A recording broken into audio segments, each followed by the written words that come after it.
Hello friends, स्वागत है आपका अपने YouTube channel pre junior education पर। आज हम आपके लिए लेकर आए हैं कक्षा 6 की एक्सरसाइज 1.1 का सॉल्यूशन। बच्चों, हमने इससे पहले एक वीडियो अपलोड की थी जिसमें इस प्रश्नावली के अंतर्गत आने वाले जितने भी कॉन्सेप्ट हैं सब वहाँ पर हमने क्लियर किए थे। जिन बच्चों ने हमारी वो वीडियो नहीं देखी, कृपया करके हमारा पार्ट फर्स्ट जरूर देखें, जिसमें हमने चैप्टर फर्स्ट के बारे में पूरा इंट्रोडक्शन दिया हुआ है बच्चों। तो चलिए बढ़ते हैं क्वेश्चन नंबर 1 की ओर। क्वेश्चन नंबर 1 में क्या दिया गया सॉल्यूशन करते हैं बच्चों। देखिएगा, क्वेश्चन नंबर 1 है हमारा, रिक्त स्थानों की पूर्ति कीजिए। पहला है 1 लाख डैश कितने 10,000 के इक्वल होता है बच्चों। सेकंड है हमारा 1 मिलियन कितने 100,000 के इक्वल होता है। सी 1 करोड़ कितने 10 लाख के बराबर होता है बच्चों। उसके बाद है हमारा कि 1 करोड़ कितने मिलियन के इक्वल होता है। नेक्स्ट, 1 मिलियन कितने लाख के बराबर होता है बच्चों।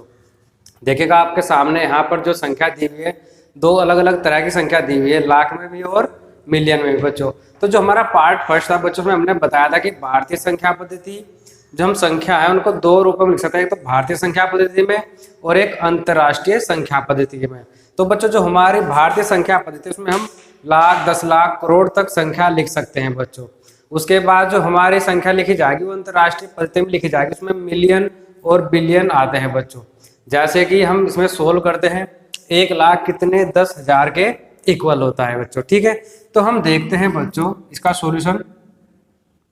1 लाख 1 लाख कितने 10,000 के बराबर होता है। तो उससे पहले हम देखते हैं कि 1 लाख में कितने हजार होते हैं बच्चों। तो हमें पता है कि 1 लाख में 100,000 होते हैं बच्चों।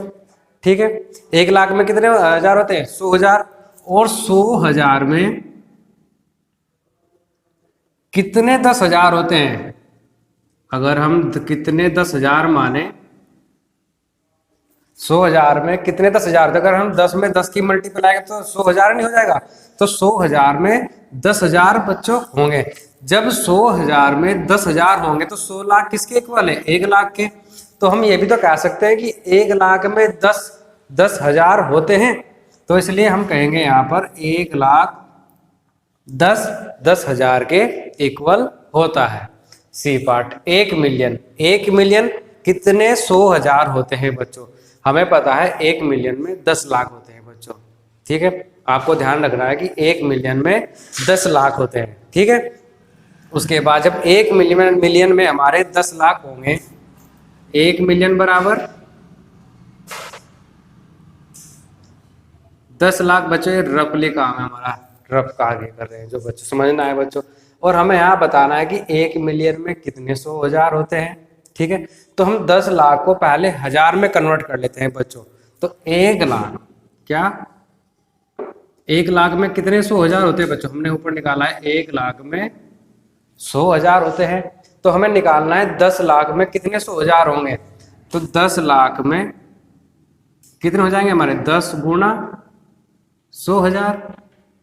जब 10 लाख हमारा 10 गुना 100,000 यानी 10 100,000 के बराबर है, और 10 लाख हमारा किसके इक्वल है बच्चों 1 मिलियन के। तो हम कह सकते हैं 1 मिलियन 10 100,000 के बराबर होगा। तो हम यहाँ क्या लिखेंगे 1 मिलियन बराबर 10 100,000। ठीक है बच्चों, नेक्स्ट इसको रब कर देते हैं आगे बढ़ने के लिए। सभी बच्चों के समझ में आ रहा होगा बच्चों। ध्यान रखना थोड़ा सा, आपको जो हमारा पार्ट फर्स्ट है उसके अंदर जो भी आपको पॉइंट बताए गए उनको ध्यान रखना है बच्चों, क्योंकि सभी जो भी हम पार्ट फर्स्ट में बताया था उन सभी का प्रयोग इस प्रश्नावली में होने वाला है बच्चों। C part. 1 करोड़ कितने 10 लाख के बराबर होता है बच्चों। 1 करोड़ कितने 10 लाख के बराबर होता है। तो पहले हम 1 करोड़ में कितने लाख होते हैं ये लिख लेते हैं बच्चों। 1 करोड़ बराबर कितने लाख होते हैं बच्चों। 1 करोड़ में 10 लाख होते हैं। हमें पता है 1 करोड़ में 1 करोड़ 100 लाख के इक्वल होता है। ठीक है, 1 करोड़ कितने लाख के बराबर होता है 100 लाख के, और 100 लाख कितने 10 लाख के बराबर होगा। 100 लाख कितने 10 लाख के बराबर होगा, यानी कि कितने, अगर हम किस संख्या से गुना करें कि यहाँ पर 100 लाख बन जाए, तो बच्चों हम यहाँ 10 से गुना कर देंगे। तो 100 लाख किसने 10 लाख के बराबर हुआ? 10 लाख के बराबर हुआ ना। तो जब 100 लाख 10 लाख के इक्वल हो सकता है तो 100 लाख को हम 1 करोड़ भी तो लिखते हैं बच्चों। 1 करोड़ बराबर 100 लाख हुए। तो जब 1 करोड़ बराबर 100 लाख और 100 लाख को हम 10 लाख के इक्वल लिख रहे हैं, तो क्या हम 1 करोड़ को भी 10 लाख के इक्वल लिख सकते हैं? बिल्कुल लिख सकते हैं बच्चों, ठीक है। तो यहाँ पर हमारा होगा 1 करोड़ बराबर 10 लाख, ठीक है बच्चों। नेक्स्ट आगे बढ़ते हैं, हमारा डी पार्ट में क्या दिया हुआ है बच्चों, ठीक है।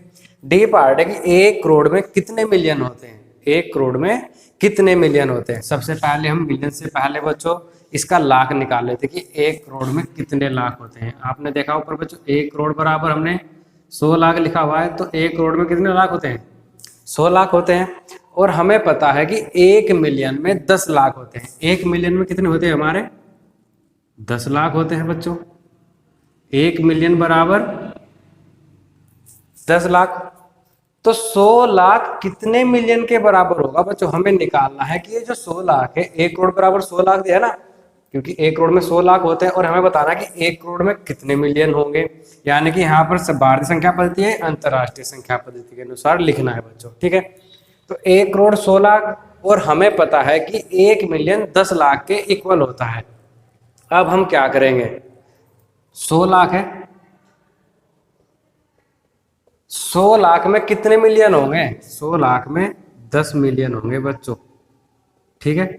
यानी कि 10 मिलियन हमारा 100 लाख के इक्वल होगा। जब हमारा 10 मिलियन 100 लाख के बराबर होगा, यानी कि जब 100 लाख हमारा 10 मिलियन के बराबर है और 100 लाख यहाँ किसके बराबर है? 1 करोड़ के, तो हम क्या लिखेंगे? 1 करोड़ बराबर 10 मिलियन भी तो लिख सकते हैं बच्चों, ठीक है, क्लियर।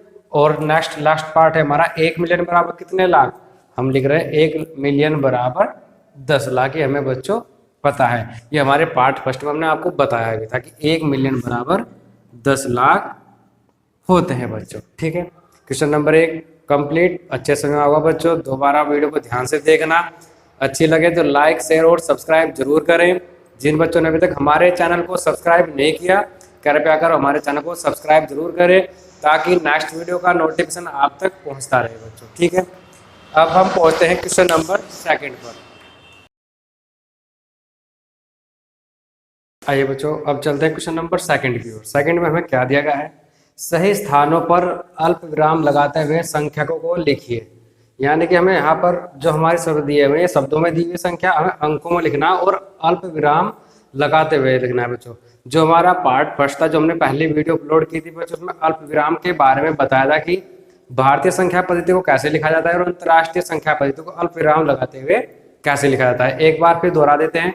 जो हमारी भारतीय संख्या पद्धति है उसमें हम क्या करते हैं? दाईं ओर से पहला अल्प विराम 3 अंकों के बाद, जो दूसरा अल्प विराम उससे अगले 2 अंकों के बाद, तीसरा अल्प विराम उससे अगले 2 अंकों के बाद। इसमें क्या होता है, हमारी जो भारतीय संख्या पद्धति है इसमें हम जो संख्या को पढ़ते हैं वो इकाई, दहाई, सैकड़ा, हजार, 10,000, लाख, 10 लाख, करोड़, 10 करोड़ तक जाते हैं बच्चों। ऐसे ही अंतर्राष्ट्रीय पद्धति में क्या है बच्चों, हमारे जब हम संख्या को अंतर्राष्ट्रीय पद्धति में लिखते हैं तो वहां पर हम क्या करते हैं बच्चों? अंतर्राष्ट्रीय पद्धति में जब हम दाईं ओर से प्रत्येक 3 अंकों के बाद अल्प विराम लगाते हैं, यहाँ पर सिर्फ संख्या को हजारों और मिलियनों में पढ़ते हैं। जब हमारी संख्या 100 मिलियन के पार हो जाती है तो वहां पर हम पढ़ते हैं उसको बिलियन। क्या पढ़ते हैं? बिलियन, ठीक है बच्चों। नेक्स्ट अब देखते हैं बच्चों, हमारा पहला क्या दिया? 73,75,360, यानी कि लाख और हजार में हमारी संख्या दी हुई है। ये भारतीय संख्या पद्धति है बच्चों।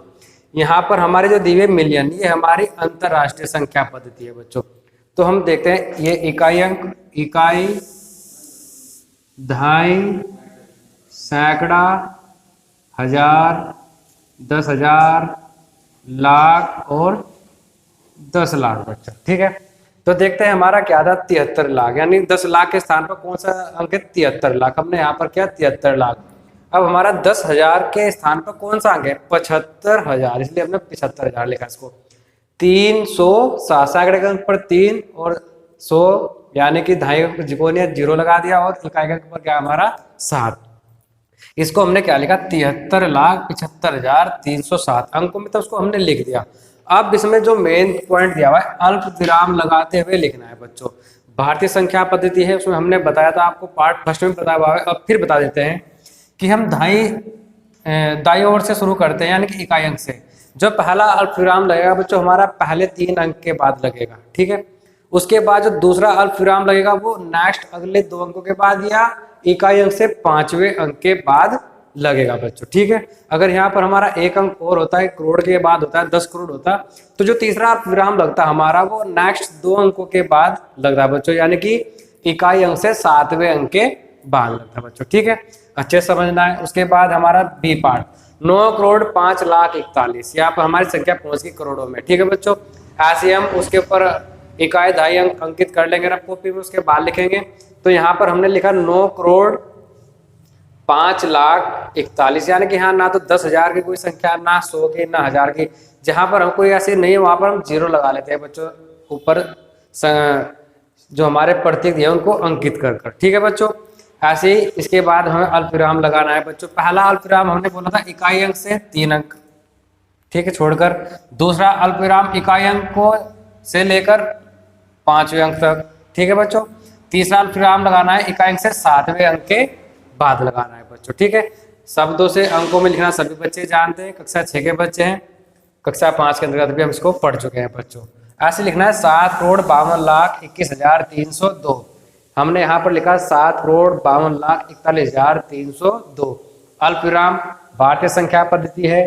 पहला अल्प विराम 3 अंक के बाद, दूसरा 5 अंक के बाद, तीसरा अल्प विराम 7 अंक के बाद। इकाई अंक से हमें शुरू करना है बच्चों, जो अंक लेने हमें इकाई अंक से काउंट करने हैं बच्चों, ठीक है। नेक्स्ट है हमारा 58 मिलियन।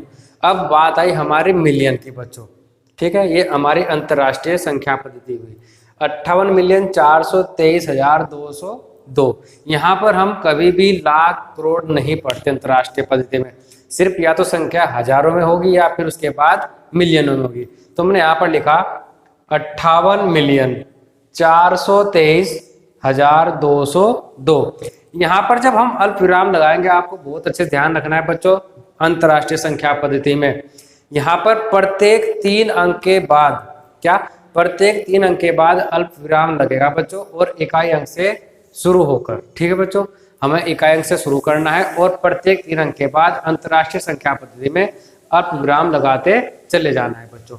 इसको थोड़ा लिखने का तरीका अलग है और दोनों में डिफरेंस है बच्चों, ठीक है। अब हमारा आया लास्ट ई 23,30,010। ये हमारा लाख, 10 लाख, करोड़, 10 करोड़, ये भारतीय संख्या पद्धति में आता है बच्चों। ये हमने लिखा 23,30,010। इकाई, दहाई, सैकड़ा, हजार, 10,000, लाख, 10 लाख, ठीक है बच्चों। अब इसको हमने यहाँ पर अल्प विराम लगाते हुए लिखना है बच्चों। अल्प विराम भारतीय संख्या पद्धति में हमने बताया था, पहला जो अल्प विराम लगेगा इकाई अंक से 3 अंक के बाद, दूसरा अल्प विराम लगेगा इकाई अंक से 5 अंक के बाद, ठीक है बच्चों। तीसरा लगेगा उसके 2 अंक के बाद, ठीक है। ऐसे हमें चलते चला जाना है। हमारा दूसरा क्वेश्चन कंप्लीट। इसको समझने के लिए आपको हमारा पार्ट फर्स्ट देखना बच्चों बहुत जरूरी है, बहुत ध्यान से, ठीक है बच्चों। अब हम चलते हैं क्वेश्चन नंबर 3 की ओर। आइए बच्चों चलते हैं क्वेश्चन नंबर 3 की ओर। क्या दिया है क्वेश्चन नंबर 3 पर? उपयुक्त स्थानों पर अल्प विराम लगाइए और संख्या नाम को भारतीय संख्या पद्धति में लिखिए। यानी कि हमें अल्प विराम लगाते हुए संख्या नाम को भारतीय संख्या पद्धति में लिखना है बच्चों। भारतीय संख्या पद्धति के बारे में सब जानते हैं, अल्प विराम कैसे लगता है। इकाई अंक से पहले 3 अंक के बाद, इकाई अंक से दूसरा जो अल्प विराम लगाएंगे 5 अंक के बाद, फिर तीसरा जो अल्प विराम लगाएंगे इकाई अंक से 7वें अंक के बाद। उसको फिर हमें शब्दों में लिखते चले जाना है बच्चों, ठीक है। देखते हैं पहला हमारा क्या दिया हुआ है। इकाई, दहाई, सैकड़ा, हजार, 10,000, लाख, 10 लाख, करोड़, यानी कि 8,95,95,712। सर्वप्रथम करना क्या है, इसको अल्प विरामों से लगाते हुए चलना है बच्चों। उसके बाद हमें इसको संख्या नाम भारतीय संख्या पद्धति में लिखना है। अल्प विराम के बारे में सबसे पहले हम जानते हैं, इकाई अंक से जो पहला अल्प विराम लगेगा हमारा 3 अंक के बाद, दूसरा अल्प विराम लगेगा इकाई अंक से 5वें अंक के बाद, और जो तीसरा अल्प विराम लगेगा हमारा इकाई अंक से 7वें अंक के बाद, ठीक है बच्चों। फिर इसको बाद लिखना है क्या, उसको शब्दों में। तो यहाँ पर हमने लिखा 8,75,95,712, ठीक है बच्चों। आज के सेकंड क्वेश्चन सोल्व करते हैं। यहाँ पर हमें संख्या दी हुई है, इसको सबसे पहले हम अल्पविराम लगाते हुए लिखना है बच्चों। पहला अल्पविराम इकाई अंक से तीसरे अंक के बाद, दूसरा अल्पविराम इकाई अंक से पांचवें अंक के बाद, उसके बाद अगर हमारा तीसरा अल्पविराम रहेगा तो इकाई अंक से सातवें अंक के बाद। उसके बाद हमने लिखना है शब्दों में। ये हमारा हुआ इकाई, दाई, सैकड़ा, हजार, 10,000, लाख, 10 लाख, यानी कि हमारा 10 लाख मतलब 85 लाख। ठीक है, 85 लाख, ये हजार है 10,000, 46,283। ठीक है बच्चों, नेक्स्ट पढ़ते हैं सी पार्ट पर। इसको सर्वप्रथम हम अल्पविराम लगाते हुए लिखते हैं संख्या को। पहला अल्पविराम इकाई अंक से तीसरे अंक के बाद, दूसरा अल्पविराम इकाई अंक से पांचवें अंक के बाद, तीसरा अल्पविराम इकाई अंक से सातवें अंक के बाद। ठीक है बच्चों, उसके बाद हम लिखते हैं इसको शब्दों में। इकाई, दाई, सैकड़ा, हजार, 10,000, लाख, 10 लाख, करोड़, यानी कि हमारी संख्या पहुंच गई करोड़ में। तो हम यहाँ क्या लिखेंगे, करोड़ में हमारा अंक आ रहा है 9। ठीक है, तो इसको लिखेंगे 9 करोड़। क्या, 9 करोड़। और 10 लाख पे कौन संख्या आ रही है हमारी, 99। तो 9 करोड़ 99 लाख, ना हमारी कोई संख्या 10,000 पे ना 1000 पे। ठीक है बच्चों, 9 करोड़ 99 लाख 46। ठीक है बच्चों, नेक्स्ट फोर्थ पार्ट पर चलते हैं। क्या संख्या दी हुई है हमारी। सर्वप्रथम इसको अल्पविराम लगाते हुए लिखना है। अल्पविराम के बारे में हम आपको काफी कुछ बता चुके हैं बच्चों। भारतीय संख्या पद्धति में अल्पविराम कैसे लगाना है। इकाई अंक से शुरू करते हुए पहला अल्पविराम इकाई अंक से तीसरे अंक के बाद, दूसरा अल्पविराम इकाई अंक से पांचवें अंक के बाद, और तीसरा अल्पविराम इकाई अंक से सातवें अंक के बाद। उसको आपको शब्दों में लिख देना है। इकाई, दाई, सैकड़ा, हजार, 10,000, लाख, 10 लाख, करोड़। ठीक है, ये भी संख्या हमारी करोड़ तक पहुंच चुकी है। करोड़ पर हमारा कौन सा अंक दिया हुआ है बच्चों, 9। तो इसलिए हम लिखेंगे 9 करोड़। और 10 लाख पर हमारा कौन सा अंक संख्या है, 84। 9 करोड़ 84 लाख 32,701। ठीक है बच्चों, क्वेश्चन नंबर 3 कंप्लीट। चलते हैं क्वेश्चन नंबर 4 की ओर। चलेगा बच्चों, बोलते हैं क्वेश्चन नंबर 4 पर। ठीक है, यहाँ पर हमें क्वेश्चन नंबर 4 में क्या दिया है, उपयुक्त स्थानों पर अल्पविराम लगाइए और संख्या नाम को अंतरराष्ट्रीय संख्यांकन पद्धति में लिखिए। क्वेश्चन नंबर 3 और 4 में कुछ थोड़ा ही डिफरेंस है बच्चों। वहां पर हमें संख्या को भारतीय संख्या पद्धति में लिखना था, यहाँ पर अंतरराष्ट्रीय संख्या पद्धति में। भारतीय संख्या पद्धति और अंतरराष्ट्रीय संख्या पद्धति की जानकारी हमारे पार्ट फर्स्ट में दी हुई है बच्चों, लेकिन हम फिर भी आपको यहाँ पर एक बार फिर जानकारी देते हैं कि अंतरराष्ट्रीय संख्यांकन पद्धति में कैसे लिखा जाता है। ठीक है, सबसे पहले हम संख्या को अल्पविराम लगाते हुए लिखते हैं। ठीक है, अंतरराष्ट्रीय संख्या पद्धति में हम अल्पविराम कैसे लगाएंगे, थोड़ा ध्यान दीजिएगा बच्चों। यहाँ पर आप इकाई अंक से प्रत्येक 3 अंक के बाद, इकाई अंक से शुरू करते हैं, प्रत्येक 3 अंक के बाद आप अल्पविराम लगाते चले जाएंगे बच्चों। इस अंतरराष्ट्रीय संख्या पद्धति की खास बात हो रही है बच्चों, ध्यान रखना है। यहाँ पर इकाई, दाई, सैकड़ा, उसके बाद आएगा हजार, हजारों के बाद डायरेक्ट आप 10 लाख या 10 करोड़ नहीं पढ़ सकते, उसके बाद आएगा डायरेक्ट आपका मिलियन। ठीक है बच्चों, 1 मिलियन में 10 लाख होते हैं बच्चों। उसके बाद हम देखते हैं, यहाँ पर हमने अल्पविराम लगाया पहले 3 अंक के बाद, दूसरा अल्पविराम तीसरे 3 अंक के बाद। ठीक है, उसके बाद हम क्या पढ़ेंगे, यहाँ पर आप देख लेना, इकाई, दाई, सैकड़ा, हजार, 10,000, लाख, 10 लाख, करोड़। यहाँ पर हमारी संख्या करोड़ में पहुंच गई। इसको हम पढ़ेंगे बच्चों 78 मिलियन। दूसरे अल्पविराम के बाद जो भी संख्या पढ़ी जाएगी वो मिलियन में पढ़ी जाएगी बच्चों। ठीक है, यहाँ पर हमारा 78 मिलियन। इसको हम ऐसे नहीं पढ़ेंगे 9 लाख या 9,000, कैसे भी इसको खोलकर पढ़ना है 921। क्या, 921,000। ये हमारा जो पढ़ा जाएगा हजारों में पूरा खोल के पढ़ा जाएगा बच्चों, 921,092। ठीक है बच्चों, अगर हम इसको भारतीय संख्या पद्धति में लिखते हैं, लिखने का तरीका पूरा चेंज है। ऐसे लिखा था, इकाई, दाई, सैकड़ा, हजार, 10,000, लाख, 10 लाख, करोड़, 7 करोड़ 89 लाख 21,092। ठीक है बच्चों, यहाँ पर हमें अंतरराष्ट्रीय संख्या पद्धति में लिखना है, लिखने का तरीका पूरा चेंज है बच्चों। यहाँ पर मिलियन, और जब हमारे यहाँ पर 100 से अधिक संख्या पहुंच जाए तो ये हमारा बिलियन में चेंज हो जाएगा बच्चों। ठीक है, बे पार्ट को हम अल्पविराम लगाते हुए लिखते हैं बच्चों। पहला अल्पविराम इकाई अंक से शुरू करते हुए पहले 3 अंक के बाद, उसका दूसरा अल्पविराम दूसरे 3 अंकों के बाद। ठीक है, पढ़ते हैं बच्चों। यहाँ पर हमारी संख्या 7, ये पढ़ा जाएगा हमारा 7,452,283। ठीक है बच्चों, नेक्स्ट सी पार्ट पर चलते हैं। सी पार्ट की संख्या दी हुई, इसको अल्पविराम लगाते हुए लिखना है अंतरराष्ट्रीय संख्या पद्धति में।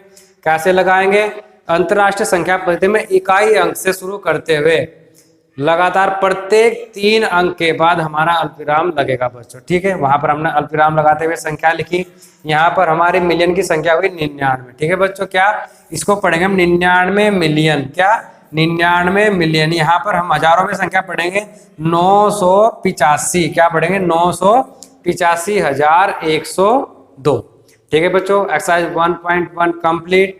वीडियो अच्छी लगे तो लाइक शेयर और सब्सक्राइब जरूर करिएगा। धन्यवाद।